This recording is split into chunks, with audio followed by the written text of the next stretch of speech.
দর্শক, রাজধানীর এভারকেয়ার হাসপাতালের সামনে রয়েছেন সহকর্মী ফররুক বাবু। সরাসরি যোগ দিচ্ছেন তিনি।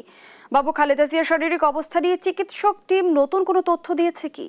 বিভিন্ন বরাত থেকে জানতে পেরেছি এবং আপনাকে আরও একটু জানিয়ে রাখি, তারা বলছেন যে বেগম জিয়া তিনি হাত পা নাড়াচাড়া করতে পারছেন এবং তিনি চেষ্টা করছেন কথা বলার জন্য, কিন্তু শারীরিক অনেক দুর্বলতা বা বিভিন্ন জটিলতার কারণে তিনি পারছেন না।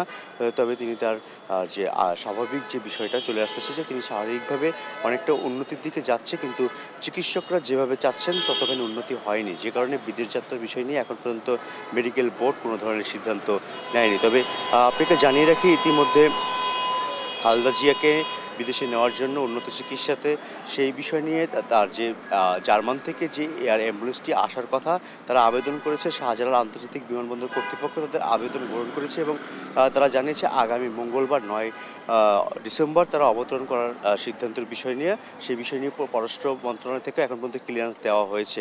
এবং সেই সাথে আরও বলে রেখে, যদি সব কিছু ঠিক থাকে তাহলে আগামী 10 ডিসেম্বর খালেদা জিয়ার লন্ডনের যে উন্নত চিকিৎসার জন্য যাওয়ার কথা ছিল, সেই বিষয়টির সিদ্ধান্ত আসতে পারে। তবে তাদের চিকিৎসা বোর্ডের তরফ থেকে এখন পর্যন্ত জানানো হয়েছে যে এখন পর্যন্ত তারা খালেদা জিয়ার যে ধরনের ফ্লাই করার মতন যে শারীরিক অবস্থা, সেই অবস্থায় এখন পর্যন্ত তিনি আসেননি। তবে তার চিকিৎসকরা আরও বলছেন যে তিনি দ্রুত সুস্থতার দিকে যাবেন। যে পরিমাণ ওষুধ তার শরীরে প্রয়োগ করা হচ্ছে, সেই ওষুধগুলো ধীরে ধীরে কাজ করছে, যে কারণে তারা স্বাভাবিকভাবে যে প্রস্তুতি নেওয়ার কথা ছিল এই কয়দিনে, সেই প্রস্তুতিটা এখন পর্যন্ত খালেদা জিয়ার শরীরে এখন পর্যন্ত তা নিতে পারেনি।